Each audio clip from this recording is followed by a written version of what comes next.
If you're enjoying the show, don't forget to support the podcast. Hit that like button, drop a comment, and subscribe for more. Your star ratings and reviews help others discover this podcast, so take a moment to share your thoughts. They appreciate you, and let's keep the conversation going. Ladies and gentlemen, you are listening to ADHP. That's Attention Deficit Hyperactive Politics. Now, will you please welcome your hosts, Doug, Todd, and Brandon. Thank you, Mr. President. That was very kind of you. Very, very nice introduction. Like that new one, huh? Yeah, that was Bill Clinton, right? No. Not quite.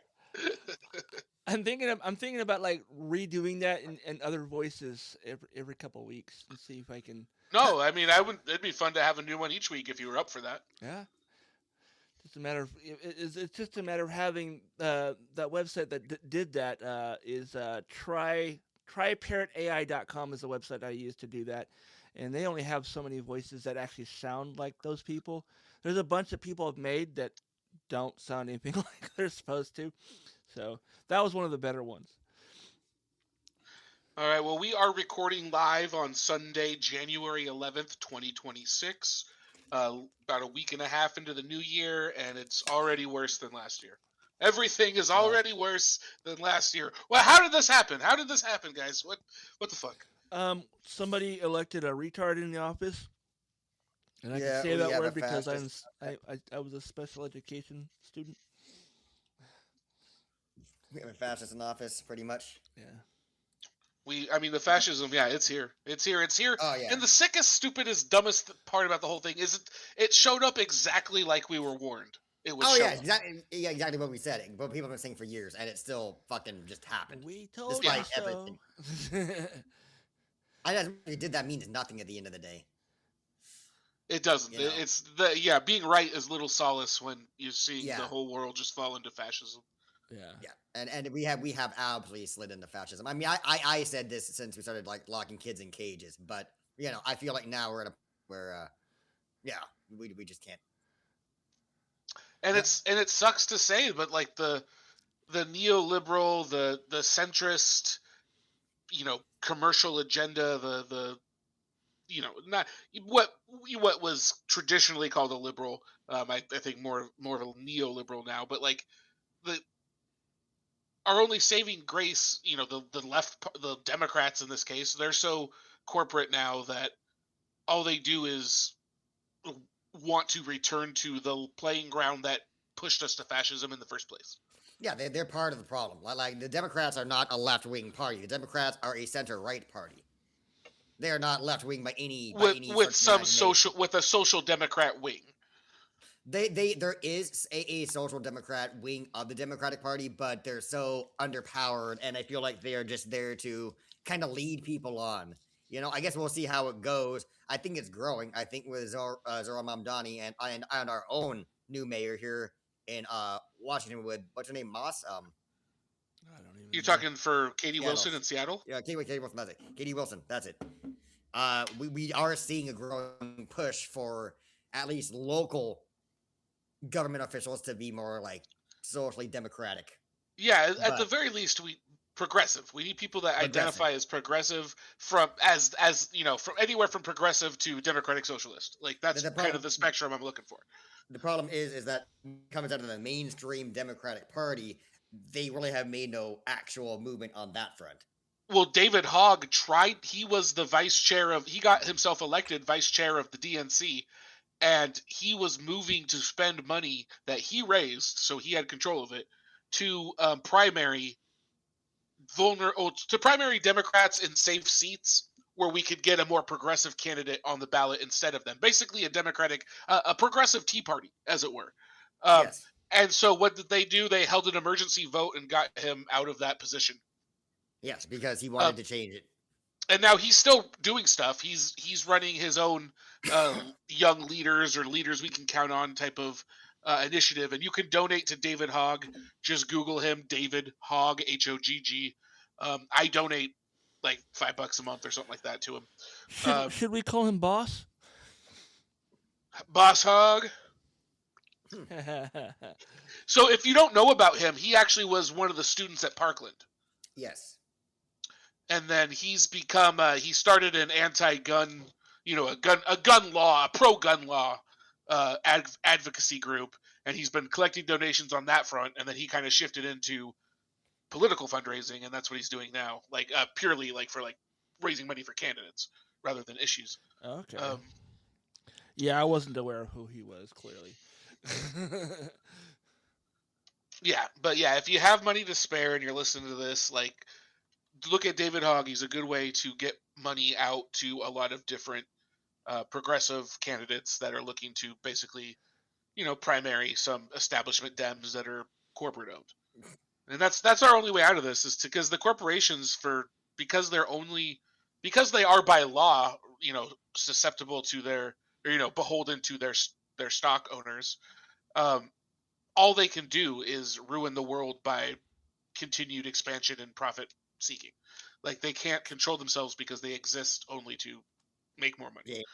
Yeah. Yep. And costing more money. Yeah, and so the only way to get out of this is to get candidates that aren't corporate owned. It's just the only way. And that's where Rank the Vote comes in. We talked about that before. So if you want to, if you want to support a national agenda to rank the vote, go to rankthevote.org. That's a great place to begin. I know, Brandon, you talked about wanting to get more involved once you heard about that. Have you looked any more into that at all? No, mine wasn't rank the vote. I wasn't involved with getting rid of the fucking. The national popular vote. That's what That's right. The electoral college to me is a much more pressing matter. Which, of course, that's the one where if enough states sign on to amend their state constitutions such that their electoral votes go to whoever wins the national popular vote, we're only like a state or two or three away from getting that. To be honest with you, I don't even know why we just don't go off the number of votes. The only people who want to keep the electoral college around are the Republicans, because they know at the end of the day, if it came down to a vote for vote race, that they have a much lower chance of winning, because land doesn't vote, people do. Right, and at the end of the day, they would have only lost 2 elections, national presidential elections, under this term. Like, if only the national vote counted, they would have lost in 2000, and they would have lost Trump's 2016. And quite frankly, those were, in retrospect, it would have been good for them to have lost those elections. Like, good for the world, good for the country. Oh yeah. I agree. No, the Gore thing. Well, like I said, the Gore thing was. It would have been interesting if the Gore thing didn't happen, because that, I think, really was the first time where the Republicans realized they could cheat and win, and that set the precedence for a lot of bullshit after that. Yep. 2000 changed everything. Mm-hmm. And it was, it really, like, we've been on a bad path for a while under Reagan, but we were coming out of that. We were reacting to that overreaction and going back in the right direction. And that's when they cut us off. Pretty much anytime the Supreme Court could have gone liberal under the next, if the next president is a Democrat, and that means the Supreme Court could go liberal, the Republicans have stolen that election each time. Yes. Or even if there was a Supreme Court justice to be nominated in, there was bad actors in the Republican Party that would actively stop that from happening until a Republican got in. Right. Yep. And that's even worse. That's just another level of horse shit. Like, we should have another 2 Democratic selected judges at this point. Yeah. But instead, I think they're both Trump. Trump's got like 4 or 5 of the nominees now. Yeah, fucking Christ. Like, that's just his influence lasting. And then all the federal judges that he's appointed too is fucking shitty. It's disheartening when you really look at it that way, because that's why losing 2016 was such a big deal, because that was the generation defining election. Whoever won that election got to define the next generation, and now even if we win the next 3 elections, we're still fighting uphill. Oh, we have such a uphill battle when it comes to the world stage, which we will get to later on in the evening. But Yeah, we have lost so much face as far as respect goes on just like a geopolitical level.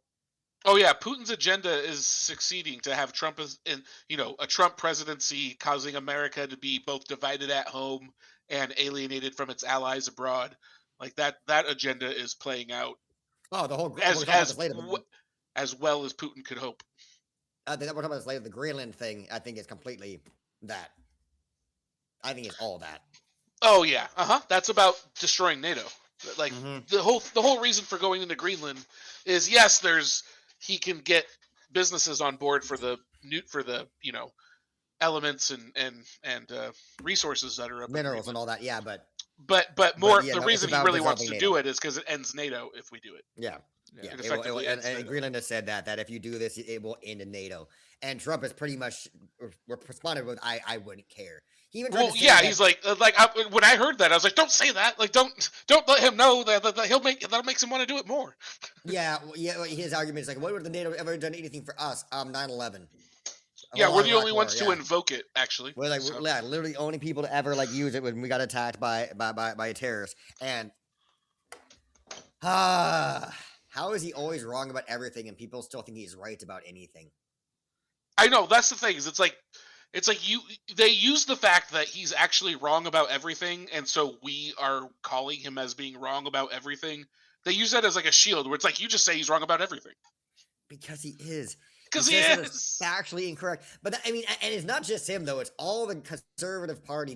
They literally just do not care about fact anymore. They really genuinely will bold-faced lie to you, and they really don't care if it's true or not. If it sounds good to them, they're gonna fucking say it.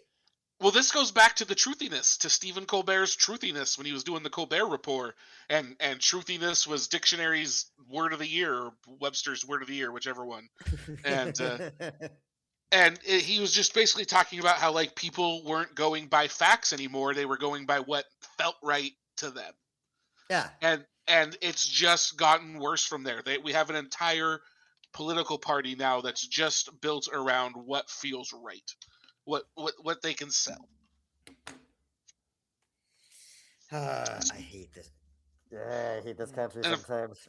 Of course, we haven't even gotten to the worst news, of course, of the week, Right. which is the blatant murder of Renee Good in Minneapolis. Dude, everything I saw about that just made me that much more upset than the last thing I saw about that. The most recent thing I saw was that he actually was recording when he did all that. Oh, I've watched that. Yeah. And like after he shot her in the face 3 times, called her a fucking bitch as she rolled away. Yep. 100%. That is exactly Oh what my the God. video shows. And what else the video shows? And here's something that I have not seen anybody else. I watched his video when somebody on it showed up on a Facebook reel, being stitched by some other person that I actually would want to hear from. Right. But they had the whole video. What he uploaded, what he gave to the right wing outlet, which supposedly is not the complete video, and it may be edited to his benefit. But what you see in that video, and what I have not heard anybody else mention, except for another commenter on this reel, but he actually steps up to the vehicle when she goes in reverse. He steps up to the vehicle. He follows it. He is absolutely putting himself in harm's way. Like, and then right after that is when he goes whoa and pulls his gun and shoots. Like she backs up and he steps into the vehicle.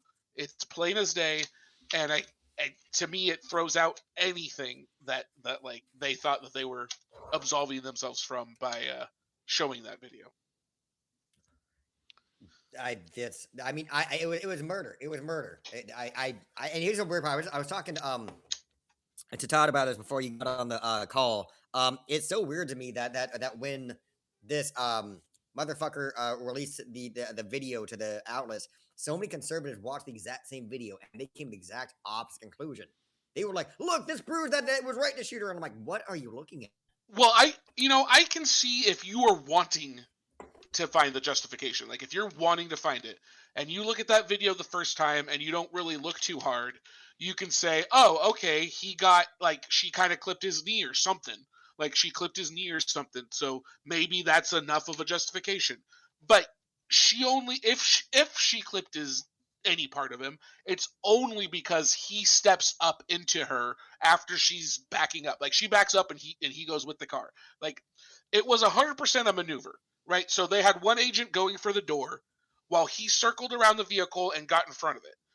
He moves his phone from his right hand to his left hand and Right. puts his right hand at his gun ready to draw as he's positioning himself in front of the car. They are 100% planning this move. It is either she lets them rip her car door open and they drag her out of the vehicle and Lord knows what happens, or he's going to shoot her because she drove at him because, gosh, I'm standing in front of her car. If she moves an inch, that's coming at me. Like no matter what, I'm going to position myself so there's no way it's not coming at me. Yeah. And they were manufacturing a reason that I they're agree. either going to shoot her or pull her out of her vehicle and make an example out of her another way.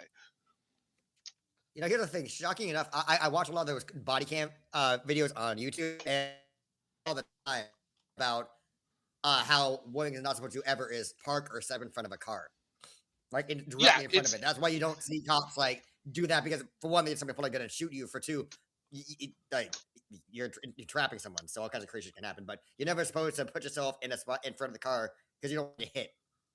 Yeah, exactly. You don't put yourself in harm's way, but especially when you're dealing with someone that isn't armed.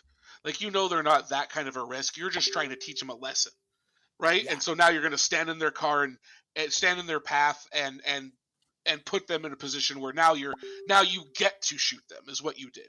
You put them in, yeah. It was a maneuver. They meant to. I hear the thing. They're not professionally trained law enforcement, so they would. Right. And then right after this, 2 more people get shot in Portland because they're trying to send. And then somebody else apparently got. I don't know if there's a recording, but according to somebody, they overheard these ICE agents telling people like, "Have you learned your lesson yet?" Not the people they shot, but just telling it to protesters in general. Like, you've been following the news. Have you learned your lesson yet? As if this is an intentional escalation to try and deter people from involving themselves. Oh, I'm sure they are trying to find a reason to do that, but this country, this is fascism. This is like literally 1938 fucking Germany fascism. How do people not see that? It's 100%. Yeah, it's a Rorschach test, a political Rorschach test. If however you see this is how you would have responded when the Nazis were trying to find Jews door to door. Like you would have given up Anne Frank, or you at least think the people who hit Anne Frank should have been shot and killed or arrested or whatever. Yeah. Right? Because it was against the law to hide Anne Frank. It was against the law to hide her. Therefore, if you did not comply with the authorities to give her up and you were aware of it, you are just as guilty of as she is. And therefore, you deserve to whatever fate that they had in store in mind. Like, whatever it is, whether it's death or arrest or, like, this is... People are showing their asses right now. And I don't know how to get them to understand that. That's part of my problem. Like, today on Facebook, somebody, one of my... admittedly, known right-wing kind of guy that I know through Husky football, he posted a meme or shared a little video thing that was like, I know you don't hear it enough, but this goes out to all the police officers, ICE agents, and National Guard members. We stand with you.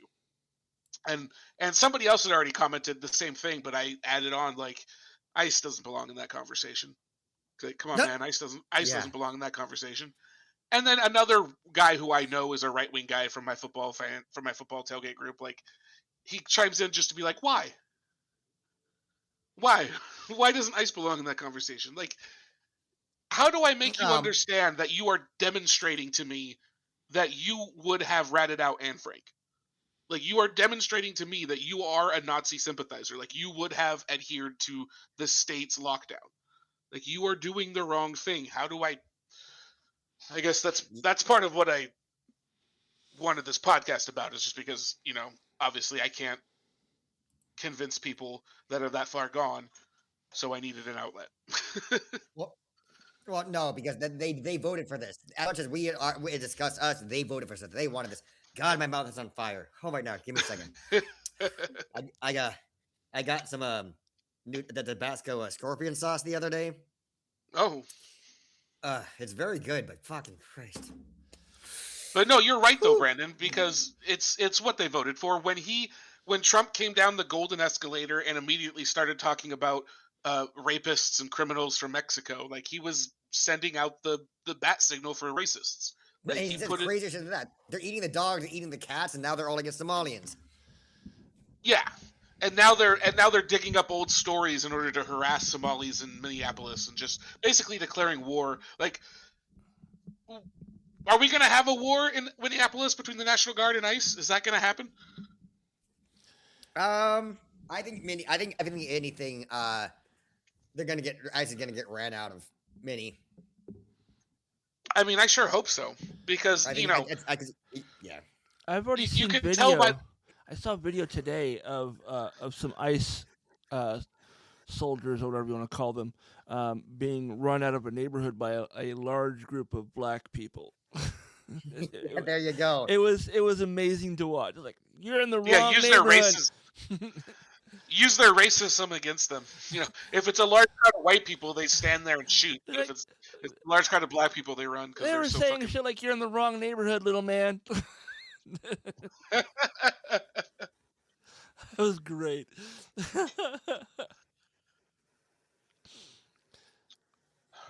But anyhow, I can't. But yeah, if you've watched the video, you can see what happened. So she tells, Renee Good tells the guy, "I'm not even mad at you. It's okay." And her wife, her wife probably feels awful because she did agitate the man. Like, she did verbally go after him. There's video of her saying, "This is my fault." Yeah, like, she's probably feels awful, but but it's not her fault. She has the right to say whatever the fuck she wants to that guy. Like short of like threatening to kill him or something like that. But she can badmouth him all she wants. But I am sure that she feels bad. I'm sure she feels like she escalated him up, and whatever de-escalation that Renee's I'm not even mad at you might have done. Like, her wife certainly undid that. Yeah. But that doesn't justify what he did, and he was gonna do what he was gonna do regardless. I believe he was already in the process of getting in position for this maneuver where one agent goes for the door while he stands in front of the vehicle. I mean, when he switched the phone from one hand to the other, that's when you knew he was reaching for his gun. Yes, that's when you knew he was already thinking about using his gun. Yeah. He from that moment for sure he has using his gun on his mind, which could go to a premeditated case if that's ever, from what I understand, there's like no statute of limitations on murder. Yeah. I don't know if that's true, but once the right people are in the federal office, so they wouldn't block it, maybe one day he actually could be arrested for this and call it premeditated. I hope so. And just the way that the administration responded to this, immediately painting her as a terrorist who ran him over. He was lucky to be alive. It was clearly he had no other choice but to shoot her. She was trying to run down agents. Like, it wasn't just this one little situation where she's trying to pull away and somebody got in the way.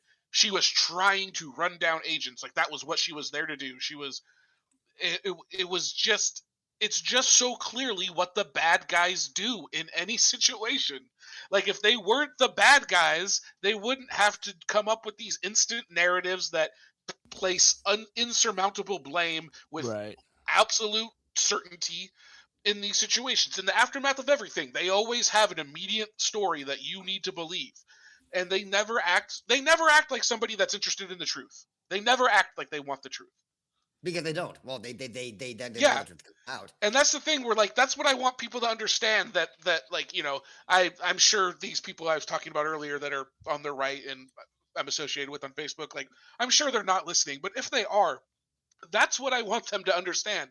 Is it's so obvious that they behave in a way of people that have no interest in the truth coming out. All they want is their narrative. They are trying to scapegoat people, just like Jews and gypsies and those kind of people were scapegoated during Nazi Germany. It is so textbook that maybe that's what makes it hard to believe. Maybe it's hard to believe because it is so textbook. It's so cartoonishly evil that almost it's almost unbelievable. Like the MAGA is almost like they're like a James Bond villain. Honestly, it is. It doesn't seem real. It just doesn't seem real. But it's clear as day that this is what's happening. Come on, let's be real. They're not James Bond villains. They're Austin Power villains. Time to die, Powers! I mean, I would say that other for the fact that like they've done so much already that's cost so many lives, like actual death. Like just the temporary halting of USAID aid resulted in how many children dying before they could turn that back on. Like it's that alone is like unconscionable. There's actually a meme going around. Someone's taken that scene from Austin Powers where he's driving the steamroller, and he's like, "No!" That's immediately what I thought of, to be honest. And it's funny because I thought the same thing. And then someone actually they put like a ICE agent over the McDonald character, and then or the guy played by McDonald, and then Renee's name over the top of Austin Powers as it's happening. So yeah. It's not funny in that this happened, but it's funny that that's immediately where I went with it. It was like because he was nowhere near her car when he shot at her. I mean, he was. Well, no. When he shoots at her, he is on her car, but that's only because he put himself up against it. Right. What I mean is, he wasn't in the way when he pulled his gun. He stepped into the way. Yes. So yeah. Yep. And like I've seen the analysis of supposed legal experts that have defended police in this situation in the past, and they said that this guy needs to get a plea deal because maybe there's some. Maybe, just maybe, there's some explanation for the first shot. Like maybe you can make a defense for the first shot, but they said there's absolutely no way you can make a case for the second and third shots. And to be honest, because of the way the wife had agitated him and the fact that they don't want to leave any witnesses, I think those second and third shots where he's reaching in the side mirror, or the side window, I think he was trying to get the wife. I think he was trying to get her as I think he was trying to make sure that they both got so that there wouldn't be a witness right there. Yeah, that makes. That's what I think. I don't know. I can't know that. But I mean, why else shoot two more times through the side window, like reaching in almost as far as he could in that moment. Like I swear he's trying to get her on a stray. Yeah. God. I hate this timeline. Yeah, this timeline is dumb.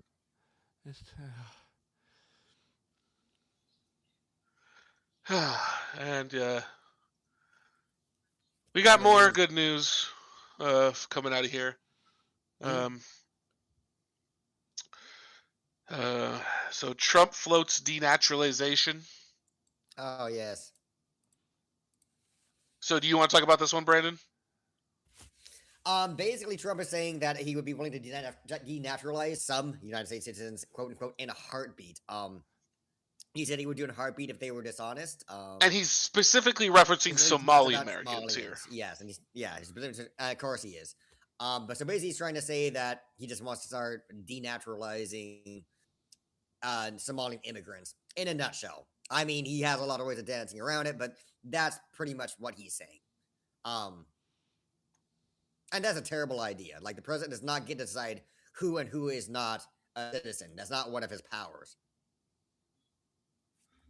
Yeah, and according to this Newsweek article here, Trump has floated the idea of revoking U.S. citizenship in the past and sought to undo birthright citizenship.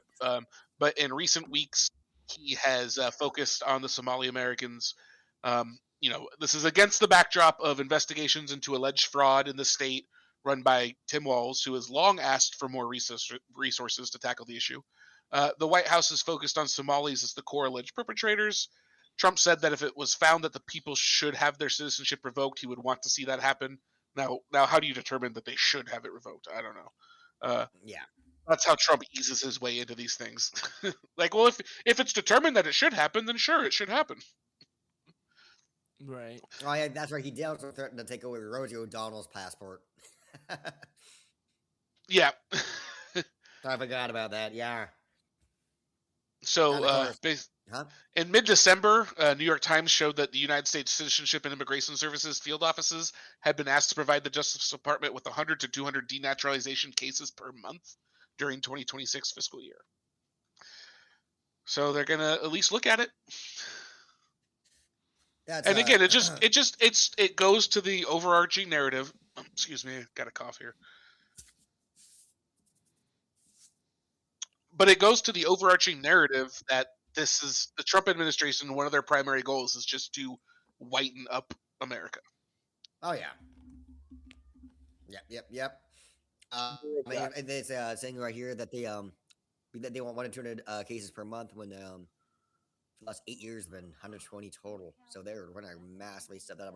I don't hear about this happening too often. I know if you do something terrible right after you immigrate here, you can get denaturalized, but it happens very rarely. Right. Extraordinarily rarely. Yep. And of course, with Trump, the extraordinarily rarely is now going to become much more common. Which is that's one of the things that our system has not handled Trump well. Is our system is not set up for the extraordinarily rarely to happen all the fucking time, or to be manufactured to happen over and over. Okay, so, doesn't want to release the Epstein files. I do wonder though, like at one point we're just gonna find out that the Epstein files were a distraction for the deeper Epstein files. It's like at what point are the Epstein files actually giving cover for him to do all this other shit that we've been talking about? Unless he becomes the next Aaron Burr, tries to steal part of the USA for himself. Oh man.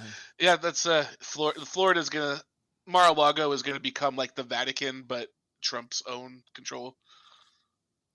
This is gonna be called New Trumpia. Or well, he just came up with the Donroe Doctrine, which proves that he doesn't know shit about history or American history. Because if he was any kind of a student, he would have called it the Trump corollary to the Monroe Doctrine. Like that would have been the smart way to do it. Instead, he called it the Donroe Doctrine. Yeah. Speaking of that, the DOJ admits that Maduro's drug cartel Trump cited to justify Venezuelan strikes doesn't actually exist.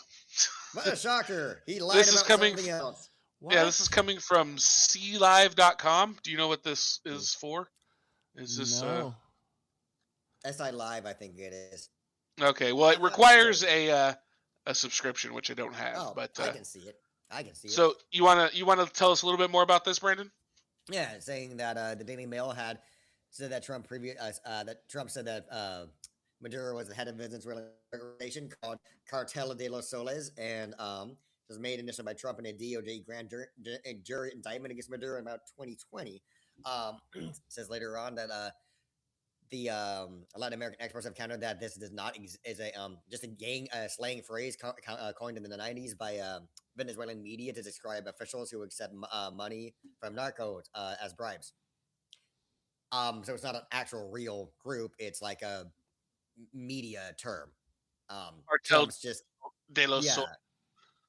Yeah, describe officials who accept narco money as bribes. It's sort of like La Cosa Nostra, right? Like that's not an actual gang. That's just that thing of ours. Yes, but yeah, kind of sort of like that. But this is almost more just used by the media. But Trump's too fucking stupid, basically, to understand it's not a real thing. Basically, how works a lot of conservatives too stupid, whereas Antifa's not a real group. It's a philosophy. Same thing. Yeah, and he doesn't care if he's right or if he has it right or wrong. He can use it, right? That's how he Yeah. sees it. It's just something he can use. It's like saying that like the corrupt. It'd be like saying the corrupt Democratic elite is a group that you have to take down. So Like I guess now they're it's not a real huh? gang. It's just you've labeled them. So I guess now the DOJ just changed around all the paperwork to say that he didn't have support a cartel, that he was more had a drug money patronage system. You're So they've breaking up a gotten little rid on of my the end. Yeah, he's breaking up. But it's going to be interesting now to see if like fucking Maduro gets acquitted in American courts now because they don't have a good fucking case. Like well, what the fuck? I mean, I wouldn't be surprised if Trump and Maduro already have a deal. Right. Of I mean, we some talked sort about that last already. week that they probably have Yeah. something figured out, but we'll see what happens. Yeah. I mean, getting acquitted could be part of the deal. Yeah. You just have to do that as a show trial, basically. I figured you might not like this next story, though. The Jack Smith one? Yeah. So Jack Smith, this is coming from The Hill, Jack Smith to testify publicly. So House Judiciary's Committee Chair Jim Jordan, Republican from Ohio who covers up for sexual scandals, said he will, for sexual abuse of college age and perhaps younger, said he will invite former special counsel Jack Smith to testify publicly about his investigation into President Trump. A source familiar said the former prosecutor could appear as soon as this month. So the move comes after Smith sat for more than 7 hours of closed-door testimony, which we saw some results from last week. But special counsels traditionally appear for a public hearing once they've submitted their final report. Smith's volume on January 6, 2021 was released before Trump took office, but his report on the Mar-a-Lago documents case remains tied up in a legal battle as the president continues to oppose its release. So Representative Jamie Raskin from Maryland said the insistence on a closed-door deposition backfired in historic fashion for the GOP.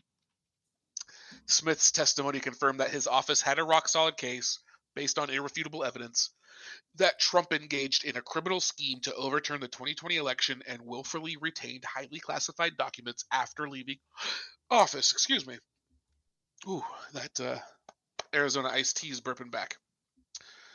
Even with the many hours of private testimony, Republicans could not lay a glove on Jack Smith, his evidence, or his case. So yeah, I'm definitely excited. Which is amazing. I would love to see Jack Smith take on Jim Jordan. But yeah, just get Jack Smith in the open and let's get it out. Let's get it out there. I'd like to see a couple people take on Jim Jordan, like pro wrestlers. Oh man. Show him the ropes. Step into a Slim Jim. That's funny.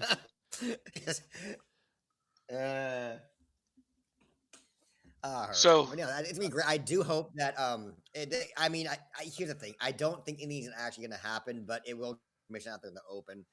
But I'm sure that the Republicans are gonna make sure that anything he says is negated. I'm gonna skip this next story because we're going good. We're doing all right on time. But I do want to get to Trump issuing his first vetoes of his second term. So the man can say no, apparently. So what do you think he vetoed? What did he veto? I read something on this the other day, but I can't remember what it was. No clue. So Trump on Monday vetoed a pipeline measure and legislation that would include more land for the Miccosukee tribe in Florida. The pipeline bill, known as the Arkansas Valley Conduit Act, passed both the House and Senate by voice vote, indicating overwhelming bipartisan support. The legislation aims to facilitate completing a pipeline project to bring clean water to southeastern Colorado. In a letter to the House, Trump pointed to the history of the pipeline construction, arguing it had dragged on for too long and had cost too much money. Enough is enough. My administration is committed to preventing taxpayers from funding expensive and unreliable policies. Ending the massive cost of taxpayer handouts and restoring fiscal sanity is vital to economic growth. So was it already under construction? Handouts? Taxpayer handouts. Water. Yeah, for water. So Colorado's two God. senators, both Democrats, blasted Trump on social media expectedly. It's a revenge tour and accused him of playing partisan games. So basically, he's punishing Colorado for not being a red state. Well, yeah, I mean, look who sponsored the bill. That's even Yeah. funnier. And then the other bill Trump vetoed, which is known as the Mikoski. Well, Mikoski? no. Just tell him. The sponsor of that bill was Lauren Boebert. Was it really? It doesn't Yeah, say that well, here. that was She must have Lauren been in the Bo- House. No, yes, it did. Yes, it does. Look down there. Oh, okay, there it is. The bill sponsor, yeah. Yeah. Responded on social media saying this isn't over. Okay, I block out her name. I know. I tried to as well. But yeah, no, that's hilarious. This is why I heard about the story. She was actually genuinely pissed about this. Yeah, because this is good stuff. This is the kind of stuff you want to go back to your voters and say, "Here's, look what I got you. I got you this fresh drinking water." And Trump basically just saying, "Nope, you're not Trump loyalists enough, so fuck you." Yep. And then the other bill is the Mikoski Reserved Area Amendments Act, which would expand the Mikoski Reserved Area in Florida to include part of the Everglades National Park, known as the Osceola Camp. It also passed Congress by voice vote. The legislation was sponsored by Carlos Jimenez, a Republican from Florida, whose office did not respond for comment immediately. Trump accused the tribe of seeking to obstruct reasonable immigration policies that the American people decisively voted for when I was elected. I don't understand how that has anything to do with their wanting to protect part of the Everglades. Because it was Ken Jimenez. No, who knows? That's weird. How? Wait, he's accusing Native Americans of obstructing immigration policies. Yes, right. The Native Americans are the only ones who. Wait, time out. I think we Now, broke there's any group Brandon. of people. There's 8 different people that have a problem with immigrants. This is what we say when we mean. This is what we mean when we say everything he does is wrong. Everything he does is wrong. Oh, my irony meter is broken. God, I need a tab. I'll be right back. I think I need to find a clip from one of the newer Star Wars movies where Luke Skywalker says, "Interesting, everything you just said was wrong." My favorite line in the whole movie. And also Trump being on his revenge tour of punishing states that didn't vote for him. According to the AP, Trump is terminating leases for Washington's 3 public golf courses. So the Trump administration has ended the lease agreement for 3 public golf courses in Washington, a move that offers Trump an additional opportunity to put his stamp on another piece of the nation's capital. The National Leagues Trust, the nonprofit that has operated Washington's 3 public courses on federal land for the last 5 years, said Wednesday the Department of the Interior. Oh, okay, so this is actually D.C., not us. Yeah. This showed up under Washington State News, but still, yeah, he's going to try and turn the golf courses into Trump golf courses. Because of course, I think we should just get rid of all golf courses. Anyhow, golf course is a terrible idea. I mean, they are kind of wasteful. I don't want to have that political fight. Like I feel like we can make room for golf courses as long as we can get other things that we need. Like if we have to deal with golf courses and make room for them, that's fine. But yeah, they are somewhat of a waste of resources by a great deal. I think if we allow golf, we allow golf courses. They need to serve more than just playing golf. Like there needs to be like disc golf things in there too. And which they do. A lot of public golf courses do have that. That is the case. And on the greens there should be like a basketball court too, so people can go out and play basketball. Yeah, you can have basketball and tennis courts in other parts. Like I'm saying out on the green. So like if there's not a game of golf happening today, people are out there on the 9th hole playing basketball.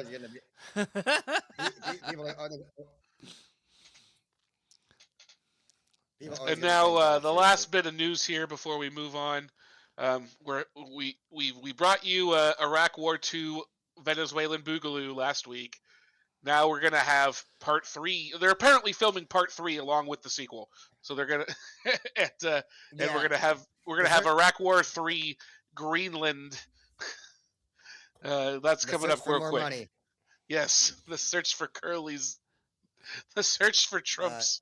For One-Eyed Willie's gold. Yeah, the search for but Cheetos yes, gold. Trump is basically trying to say that he has a good reason for wanting to take Greenland. Um, I mean, What is I it? don't think it doesn't even say the why. Well, the president It is doesn't so even. mad that he didn't win the Nobel Peace Prize, he might just That's not. destroy NATO. I mean, is that what they're trying to say? That's what That's they're his going actual with. That's the reason. whole thing. Yeah. Oh, Is there's a because he New wants. Republic. I Oh, you mean, had to click on the New Republic article. There we go. oh, I did. I did. Yeah. But no. Is that really his only complaint? I thought I didn't really read this. The whole guy gave an actual reason. No, it sounds like he's actually just might do it because he feels like he shouldn't. Oh, Oh.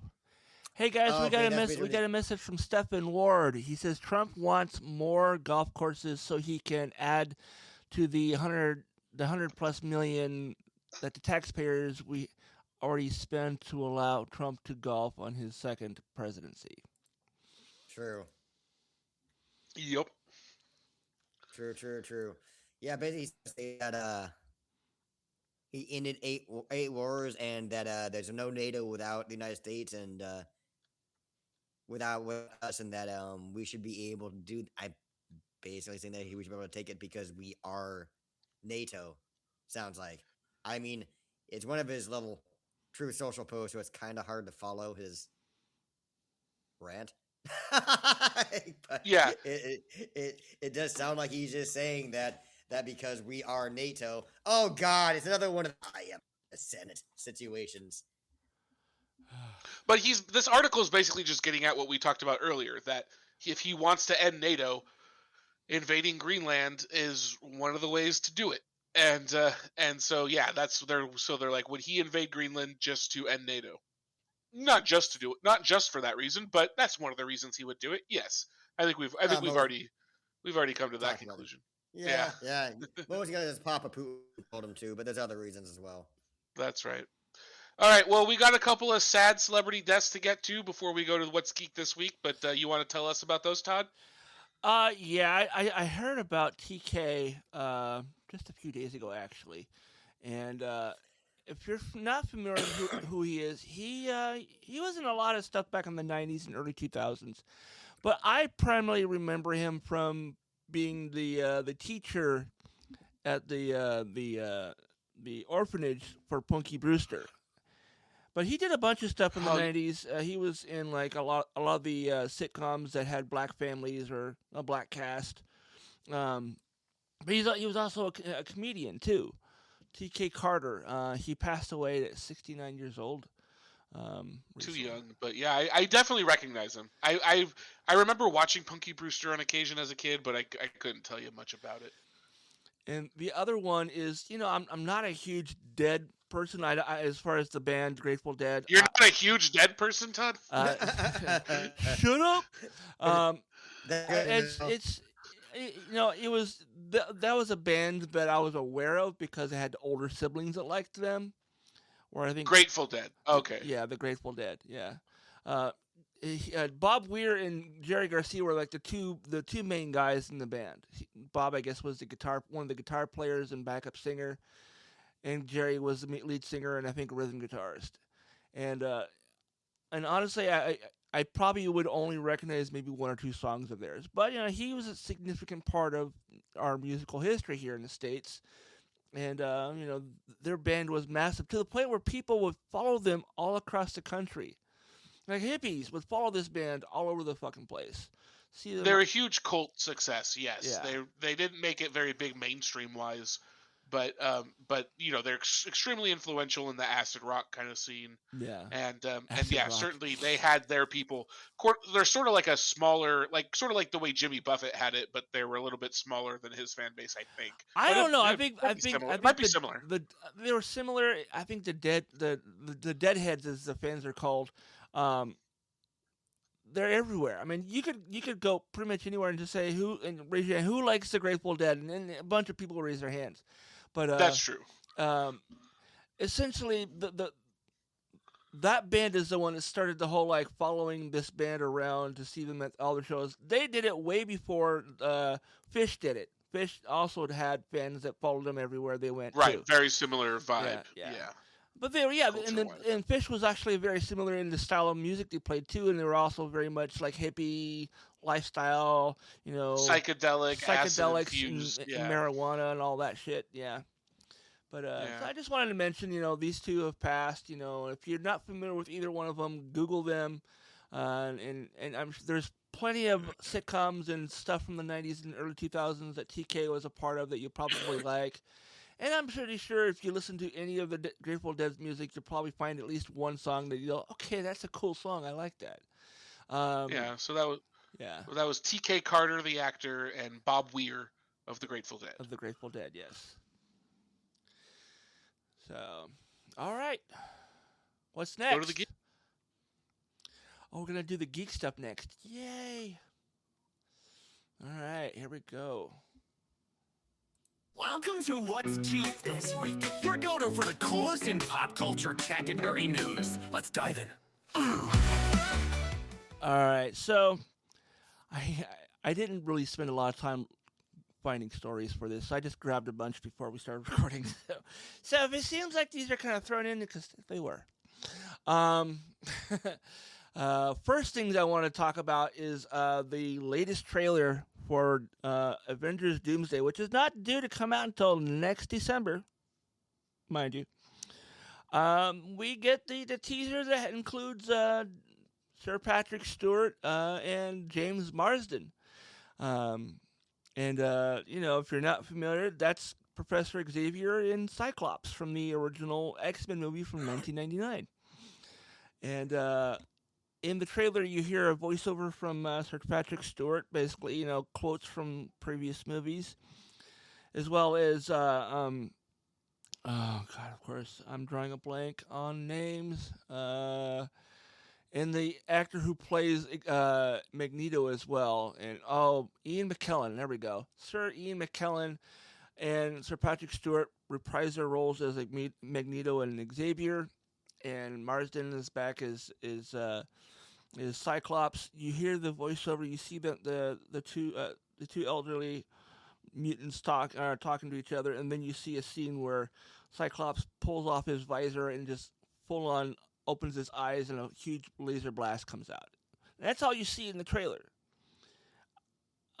If you're like for the punch dimension, if you're at all familiar with X-Men at all, that is something that was in the comics and also in the animated series in the 90s.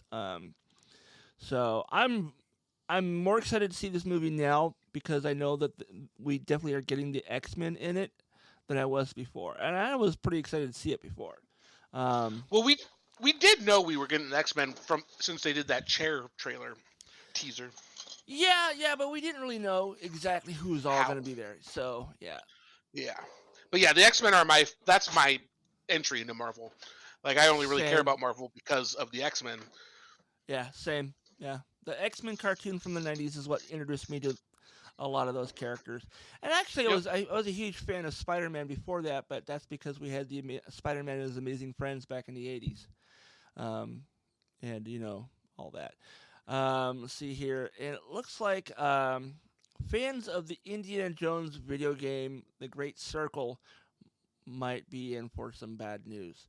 It says here, new report involving Bethesda and Xbox has bad news for the Indiana Jones fans. Back on December 9th, 2024, Machine Games released the Indiana Jones and the Great Circle, which was quietly one of the better games of 2024.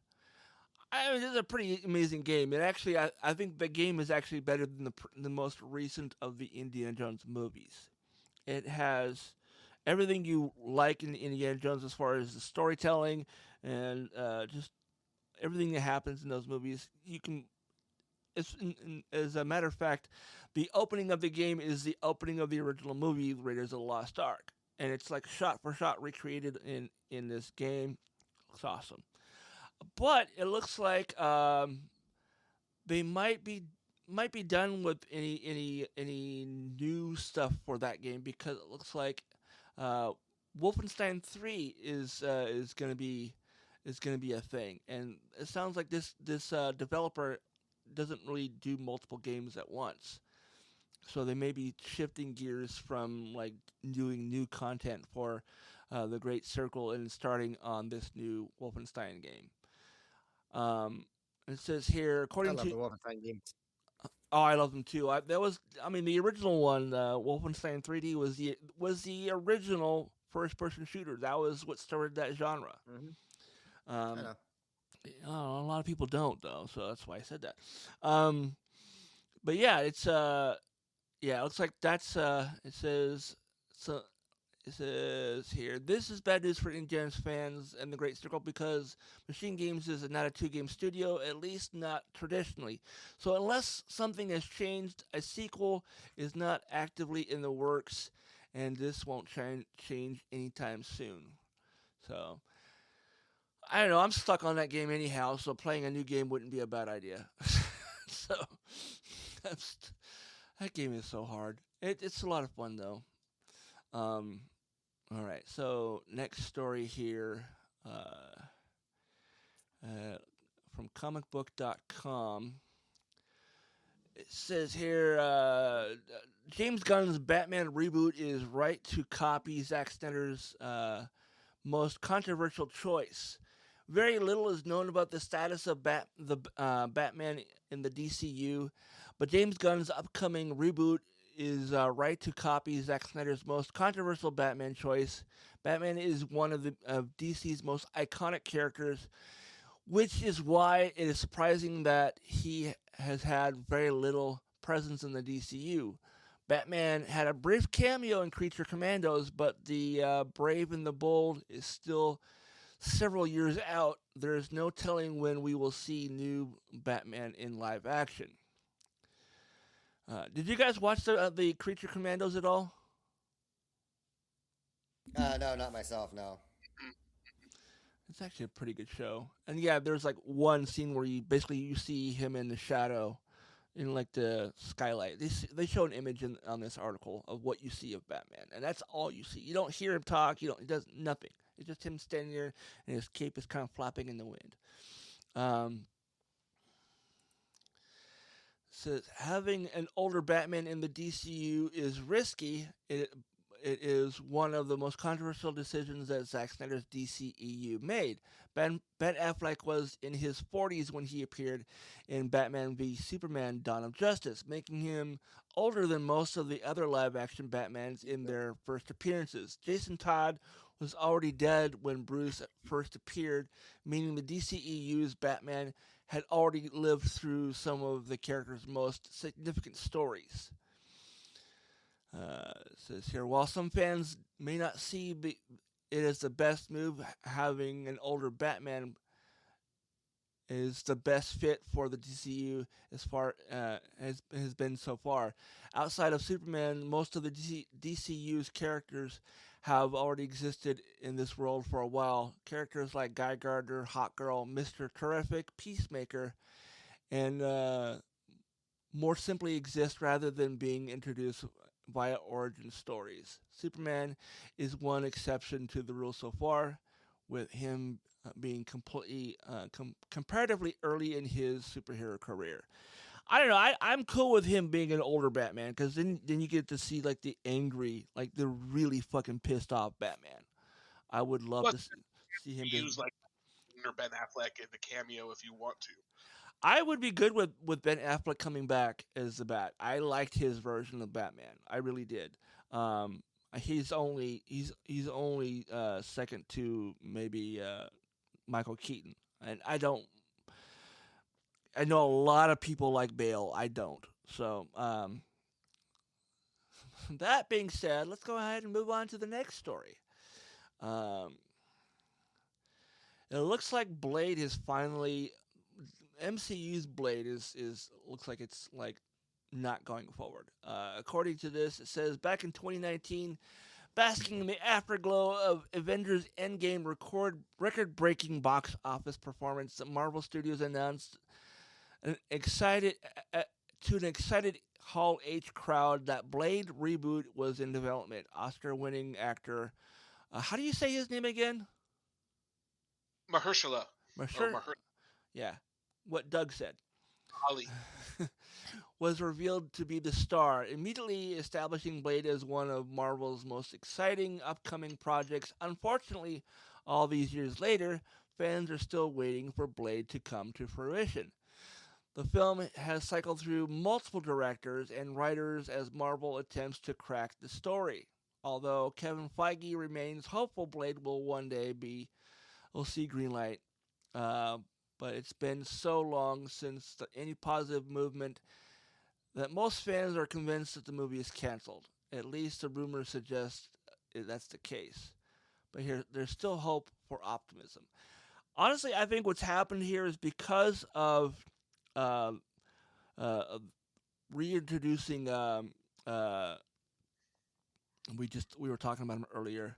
Wesley Snipes. Snipes came back to play Blade one more time in Wolverine and Deadpool.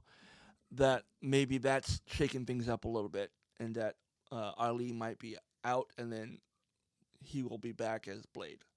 So, I honestly don't care who plays Blade. I just want to see a new version of the character because those movies were badass back in 1998, starting in 1998.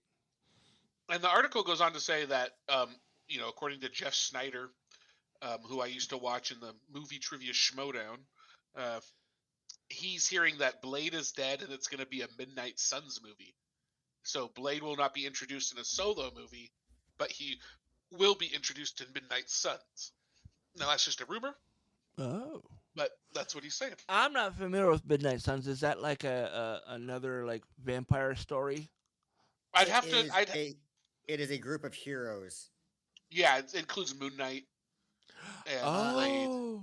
I actually have the Midnight Suns video game. Okay. I'm not. Yeah, I would love to get because I loved Moon Knight. Moon Knight was fun. Yeah, it was. Really well done. I don't know if the game has Moon Knight in it at least yet. I played a bunch of it, and there's a lot of characters, there's a lot of Marvel characters in it, but I don't think I've seen Moon Knight yet. Yeah, Moon Knight's future has been a hot topic of speculation since his miniseries back in 2022. Has it been that long already? Isaac played it. Yeah, Oscar Isaac played him. It was really good. Now I kind of play the game again. It's a weird game. All right. So the last geek story is one I added. Go for it. And it's I'm an Xbox Game Pass subscriber. So these were the 5 games that dominated Xbox Game Pass in 2025. So number 5 on the list was Rematch, which is a soccer game, which is actually I have not played this myself, but the description of it made me want to go get it. Basically, if you've ever played Rocket League, which is soccer with cars, like indoor soccer with cars, this is like Rocket League but with people. And so it's supposed to be a really fun way to have a highly action-packed soccer video game. Real good with friends. Number 4 is Grounded 2, which is a survival game from Obsidian. Not a whole lot to say on that, but it looks like you're basically a miniature person at like bug level. And yeah, it's like Honey, I Shrunk the Kids, except for it's a video game. Yeah. And then here's a blast from the past. Blast from the past on this one. The Elder Scrolls 4 Oblivion, the remastered version last year, was a big one on Game Pass. Did you guys ever play the original back in the day? No. Oh, yeah, a bit. Not very much. A bit, though. This is the game that invented horse armor. I know. Well, horse armor, more importantly, is what started the paid DLC. The microtransactions, yes. Yeah, it was the first. Yeah, this was the game that had the horse armor for the very first microtransaction. Wonderful. Yeah, it's what started that whole dark storyline or timeline. I still don't believe I've ever paid for any kind of microtransaction, like for a skin or anything like that. Oh no, not skins, but I buy ideas. the time for like You different buy parts what? of games. DLCs. Well, that's Like, expansion packs though. That's not microtransactions. That's Yeah, okay. I don't think I've ever done any microtransactions like Brandon. It's always been DLCs, extra maps or additional storylines, that kind of Yeah, shit. yeah, more actual game. yeah. Right. And then here's a franchise I'd never heard of, but Hollow Knight Silk Song. Have you guys heard of this? Really, you haven't heard of? Oh, dude, Hollow Knight's great. It's a side-scrolling, almost kind of Souls-like, very difficult Metroidvania. It's a very Metroidvania. interesting game. It's a very it's a Yeah, that's how it Metroidvania. describes it here. Is it? It was a hotly anticipated Metroidvania, and it finally came out, I guess, this past year. And I will definitely try that. They're both good. Both the first one and the second one. And then the But number one game I am really hyped to try. I'm going to go download this game tonight or tomorrow. But this number one game, I wasn't sure if it'd be something for me. I'm still not totally sure, but everything I read about it, every time I look it up to like try and see what else there is about this game, like everybody just says it's like a generationally great game. So like I guess I have to experience it just to see what it's all about. But Brandon, do you know about this Claire Obscure Expedition 33? Yes, I have played a bit of it. I'm gonna say this much. I only played. I need to get more into it myself. The intro made me cry. The intro? It's very emotional. Yeah, dude. It definitely motivates you to get through the game because it's a heart wrenching intro to that game, and yeah, I need to play more. It is a fantastic game, and the craziest part is it was a small indie company. This is not a AAA game. This was a small private indie group of just a couple of people. You know what's funny about that though? What's funny about that is I actually, in reading about it, that's something that came up. It's the controversy of it not. It got barred from the Indie Game Awards because it uses generative AI to make the game. Yeah, that's the funny thing. The generative AI they were using was like on a poster, like a background thing, and it was just supposed to be a placeholder until they released the game. Somebody forgot to swap out that file. So and apparently Microsoft also invested in it.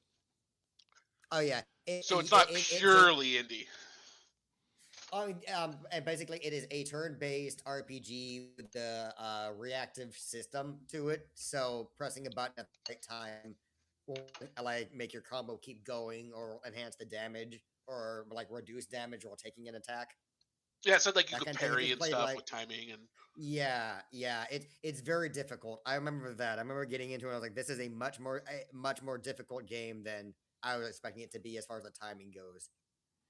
Yeah, and it swept the Game Awards. Apparently, it's amazing. Yeah, but it really is amazing. The music, the visuals, everything. The writing I read was Oh, like I said, I cried in the beginning. I was like, no. Well, I'm definitely gonna go download this then. That's for sure. Yeah. I'm not familiar with any of those games, honestly, other than the Grounded one. So. All right. Well, now is when we would normally go play some Florida or Nah, but we're doing something a little different this week. We are, yeah. So, do you have a segment intro song? I or do. Anything? You guys want to hear it? Let's do it. Sure. AITAH. I'm a petty person, but am I the a-hole? When the tree fell on your house, did I laugh so loud I woke my neighbors? Hell, yeah. Your car wouldn't start. Did I give you a ride to the auto store? Hell, no. You cheated on me with my best. All right, that's good enough. All right. that was supposed to sound like Sir Frontalot. He's a nerdcore hip hop artist. Anyways, so yes, I found a story on Reddit about this guy whose sister-in-law decided to do some DNA testing on his daughter, thinking that his partner had screwed around on him or something, proving that the daughter was not actually his. What happened was that the girl was actually adopted. He adopted the girl because his friend and her husband were in an accident where both of them were killed, and so he adopted her. The family knows that she's adopted. Everyone except for his brother's fiance or new wife or whatever, and so that's kind of what happened. Do either one of you want to read through some of this, or do you want me to read it? So I'm still, I can read some of the recap. Okay. yeah, I'm still trying to get through it myself. I don't even. Yeah. This is the I-30M, have a daughter who's 6. Yeah. So, who I am not biologically related to her at all. There is no blood relation between us. I was friends with her mother most of my childhood. We were never involved romantically. We were always just friends. She had her daughter at 23. When my daughter was a newborn, both her mother and father were killed. Excuse me. So my parents and siblings know that my daughter is not my actual biological speaking daughter. My daughter, I'll call Lily for the post, also knows that she's adopted. I never hid the fact.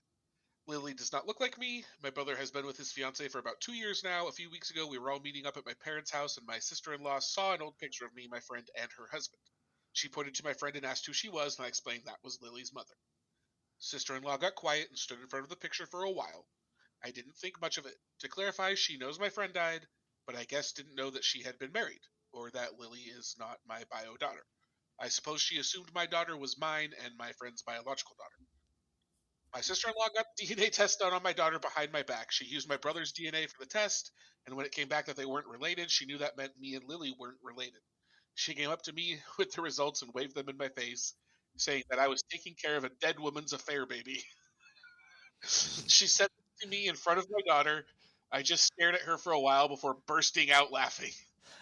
I told her I knew Lily wasn't my biological daughter and that this thing called adoption exists. Her face went red and she stormed off.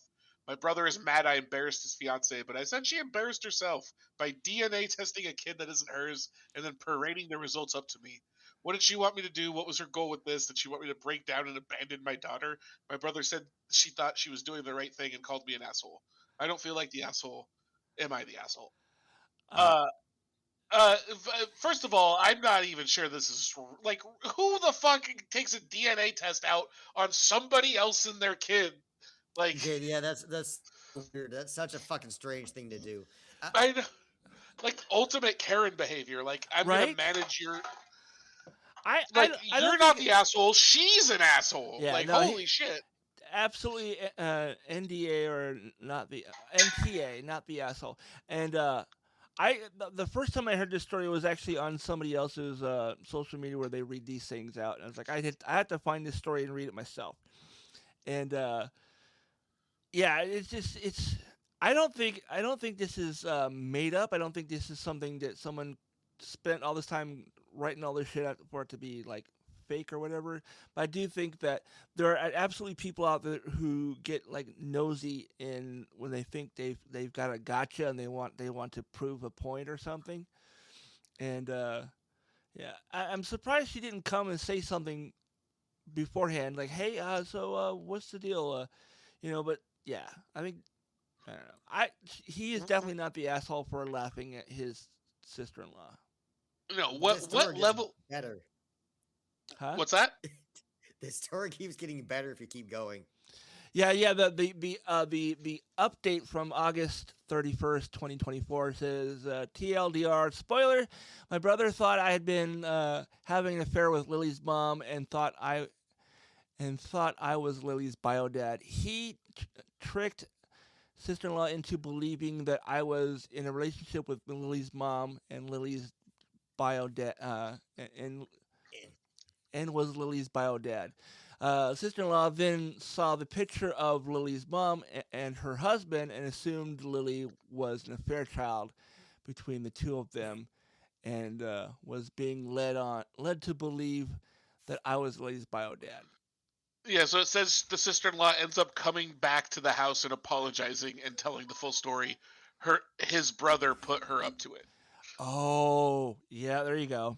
Yeah. That's what happened there. So the brother's the real asshole. Like he the brother put his wife in an embarrassing position. I No, think not even.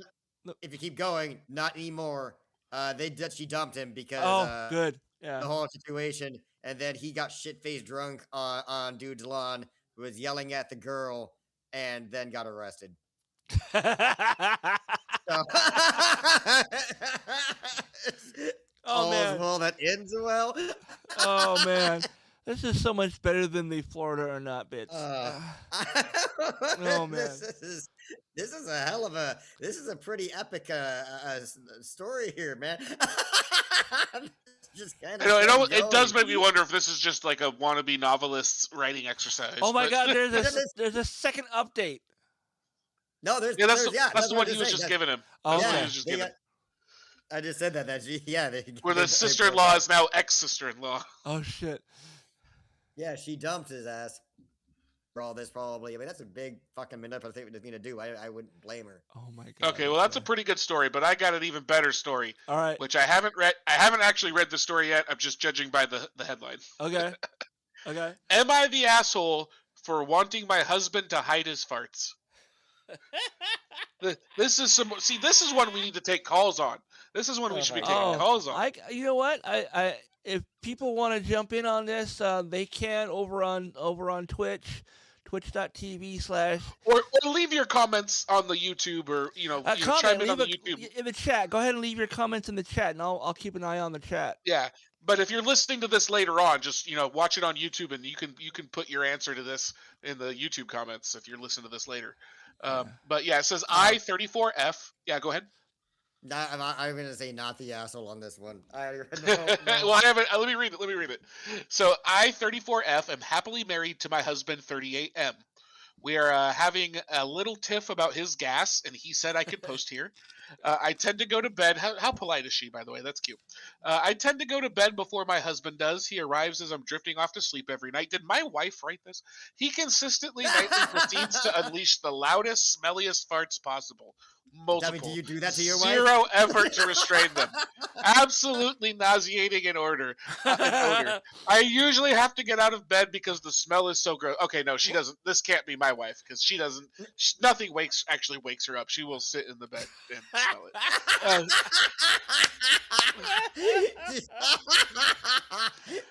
Oh God. But it keeps me awake longer and honestly feels disrespectful. He had been told by his doctor to avoid lactose and take medication, but he refuses to change his diet or take the gas pills. I don't even care if he just stands up to fart, but when it's under the covers, it's directly wafted to my nose. So it's not that he's farting.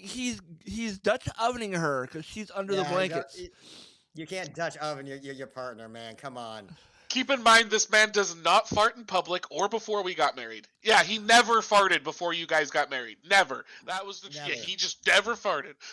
Out of bed is fine. Living room is fine. Kitchen is fine. But under the covers, without any restraint, multiple times per night. Am I the asshole for asking him to get out of bed for his farts? He doesn't have to get out of bed. He can just, waft the blanket away so it doesn't trap under the blanket.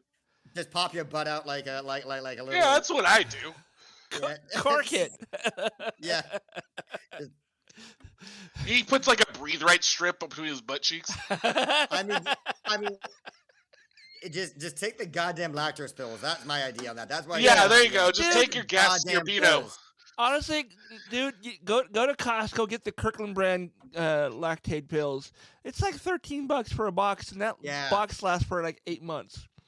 Yeah, there's really no reason to not to, except just being an asshole. Or he thinks it's funny. He thinks it's hilarious to Dutch oven his wife. I think that's what he's doing. Yeah. I mean, that is funny, but I mean, I know. I'm like, it's not funny as I'm laughing. I mean, it's fun once in a while. It's not a consistent thing. You don't. Yeah, I mean, if he's doing it every night, yeah. I'd be like, yeah, he should definitely find ways to lessen the amount of gas he's putting into the bed.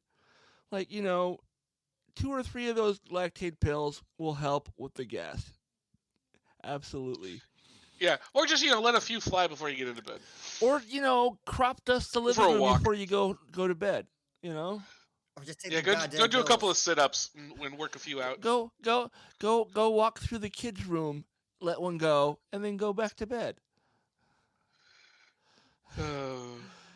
But I don't think she's the asshole for sure. He is absolutely No. an asshole. No, that's definitely a discussion point. Like, it doesn't have to be in the covers, under the covers, up to her nose. The fact that he doesn't even try to like them take the like lactate, that to me that's the biggest thing. That's just That is the thing. Yeah. That is. Yeah, just do that, dude. I mean, come on, man. Come on, man. I gassed myself out the other night. I had some. I'm lactose intolerant myself, and I had a bowl of ice cream because I've been wanting some ice cream, and I got myself a bowl, and I've been farting for the better part of the evening, and I got up to go use the bathroom, and I came back. I stepped into it, and I'm like, oh my god, and I opened my door to let some cold air in and kind of air out my room because it smelled like my ass. So yeah, it smelled like a dirty man's ass. Yeah. All right. Well, that's what we got for you this week, folks. This episode did help me feel better. Like, I was in a real bummy place at the start of this thing, and then I feel a little better now. Obviously we still mourn for Renee Good, and that also makes me think back to Heather Heyer, who was run over during the Charleston protests. Yeah. I mean, which was the first kind of domino that fell in the, keep the protesters in line. And a shout out to my friend Grey Wolf who's watching over on Twitch. How you doing, buddy? Woohoo! But we'll please like and subscribe and review us wherever you can review a podcast. We will be back with more next week. Thanks for listening. All right. See you guys next week.